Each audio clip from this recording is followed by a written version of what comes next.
وہاں برّ صغیر میں ہندو ریاستوں کا اختتام آخری ہندو حکمران ہرشا کی موت سے ہوا۔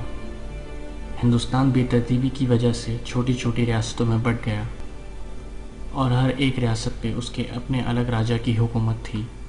اسلام اس وقت عربیہ سے ہر جگہ بہت تیزی سے صغیر آئے کچھ مسلمان تاجروں کو لوٹ کر ان کے خاندانوں سمیت ان کو قید کر لیا۔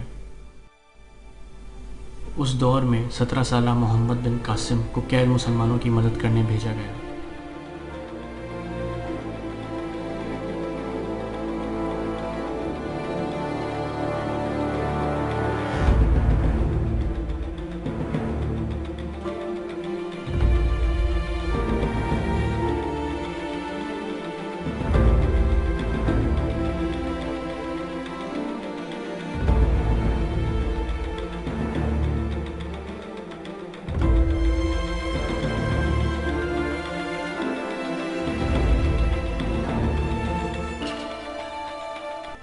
راجہ داہر کو جلد ہی شکست کا سامنا کرنا پڑا۔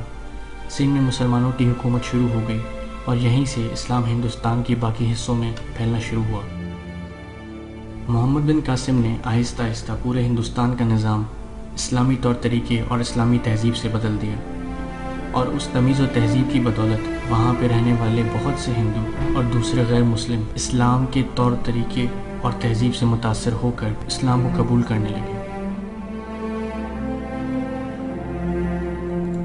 مسلمانوں کی حکومت اسلامی تہذیب سمیت 1000 سال تک ہندوستان میں ایک عظیم ریاست بن کر قائم رہی، جن میں سے آخری مغل ریاست تھی، اپنے وقت کی سب سے بڑی ریاست۔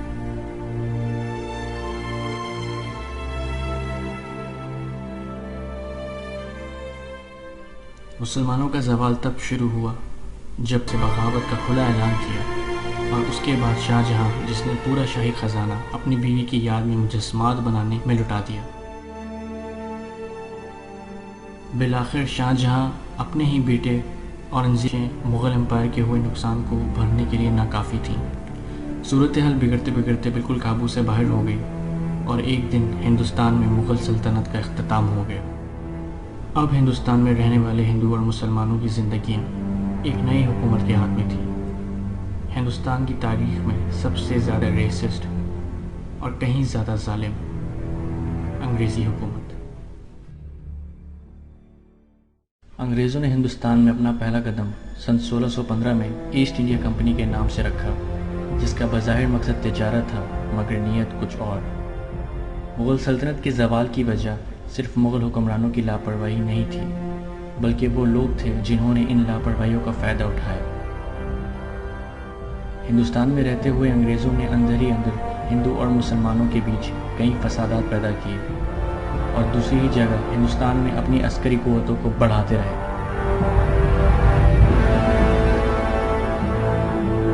مغل بادشاہ اورنگزیب کی موت کے بعد انگریزوں نے ہندو مراٹھاؤں کی مدد مغل سلطنت کو توڑنے میں کی۔ مغل سلطنت کمزور پڑ رہی تھی اور مسلمان جگہ جگہ ہار رہے تھے۔ مسلمانوں کی پوری طرح کمزور پڑ جانے کے بعد انگریزوں نے مراٹھا کو بھی اپنی چال بازی اور فساد کے ذریعے اپنے راستے سے ہٹا دیا۔ انگریز اب طاقت میں آنے لگے۔ سن 1857 میں ہندو اور مسلمان ایک بار پھر یکجہت ہوئے اور انگریزوں کے خلاف آخری جنگ آزادی کا آغاز آخری مغل بادشاہ بہادر شاہ ظفر کی قیادت میں کیا، مگر یہ بغاوت ناکام ہو گئی، اور اس کی وجہ غداری تھی جو چند مسلمان اور بہت سے ہندوؤں نے جنگ کے دوران کی۔ انگلش رائٹر ولیم ڈیلرمپل اپنی کتاب دی لاسٹ مغل میں واضح بیان کرتے ہیں کہ کس طرح انگریزوں نے ہندوؤں کو خریدا اور کس طرح میدان جنگ میں ہی ہندوؤں نے اپنی سائیڈ بدلی اور مسلمانوں کے خلاف ہی کھڑے ہو گئے۔ ہندوستانیوں کو آخری جنگ آزادی میں بہت سخت شکست ہوئی۔ آخری مغل بادشاہ بہادر شاہ ظفر کو گرفتار کر کے برما میں قید کر دیا گیا۔ اس وقت مسلمانوں کا ہندوستان میں اختیار اور اقتدار پوری طرح سے ختم ہو گیا۔ انگریز پوری طرح سے اب ہندوستان کے حکمران بن گئے۔ انگریزوں نے یہ دیکھ لیا تھا کہ 1757 سے لے کر 1857 تک ہندوستانیوں نے جتنی بھی بغاوتیں کی ان سب کی قیادت مسلمانوں نے ہی کری تھی، جس میں ہندو ان کے ساتھ شامل تھے، اور مسلمان تعداد میں کم ہونے کے باوجود ہندوؤں پہ 1000 سال کامیاب حکومت کر چکے تھے۔ جس کی وجہ اسلام کی تمیز اور تہذیب تھی۔ انگریز نہیں چاہتے تھے کہ مسلمان آئندہ کوئی بغاوت کر سکیں۔ اس بات کو یقینی بنانے کے لیے انگریزوں نے دو بہت اہم قدم اٹھائے۔ ایک جگہ ہندو اور مسلمانوں میں پوری طرح فرق ڈالنے کے لیے انگریزوں نے ہندوؤں کو پیٹرنائز کیا اور اپنی طرف بلایا، ان کو اپنی تعلیم دی، پولیٹیکل اور اکنامک ایکٹیویٹیز میں حصہ دیا، اور دوسری جگہ مسلمانوں کو کسی بھی بڑے درجے کی نوکری دینے سے پوری طرح انکار کر دیا گیا۔ انگریزوں نے راتوں رات مسلمانوں کے معاشی، شرعی اور تعلیمی نظام کو تبدیل کر دیا۔ عربی اور فارسی زبان پر پابندی لگا دی گئی تاکہ ہندوستان میں آنے والی مسلمان نسلیں قرآن پاک کو نہ سمجھ سکیں اور باقی مسلمان ممالک سے ہندوستان کے مسلمانوں کا رابطہ ٹوٹ جائے۔ ہندوستان کے مسلمان باقی امت مسلمہ سے پوری طرح کٹ گئے۔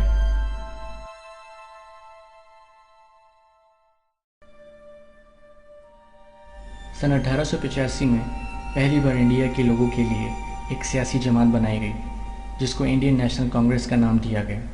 کہنے کو یہ جماعت انڈیا کے ہندو اور مسلمان دونوں کے لیے ہی بنی تھی، مگر اس کے بنتے ہی اس کو ہندو ڈومینیٹ کر گئے اور آخری وقت تک کرتے رہے۔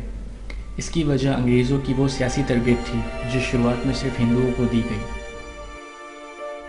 اس وقت ہندوستان کے مسلمان بری طرح بگڑ چکے تھے۔ مسلمانوں کے پاس کوئی قیادت نہیں تھی، نہ ہی اکنامک، ملٹری اور سوشل پاورز تھی، یہاں تک کہ کوئی ایسی سوچ بھی موجود نہ تھی جو مسلمانوں کو ایک پلیٹ فارم پر لا سکے۔ بنیاد پر مسلمان کانگریس میں شامل ہونا شروع ہو گئے۔ محمد علی جناح ان مسلمانوں میں سے ایک تھے۔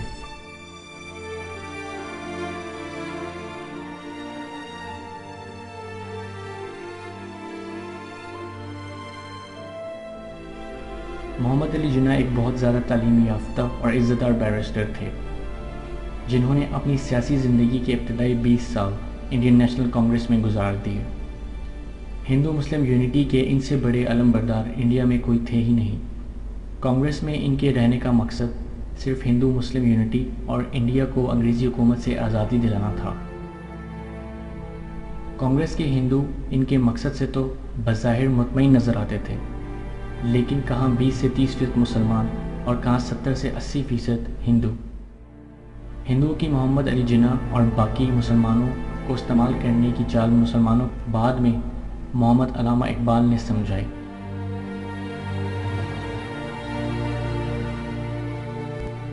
ہندوؤں کی کانگریس ڈومینیشن کو دیکھ کر مسلمان بہت فکر مند تھے۔ بالآخر مسلمانوں نے ایک ایسی سیاسی جماعت بنانے کا فیصلہ کیا جو ہندوستان کے مسلمانوں کو ریپرزینٹ کرتی۔ سن 1906 میں آل انڈیا مسلم لیگ وجود میں آئی، لیکن محمد علی جناح پھر بھی کانگریس میں ہی رہے۔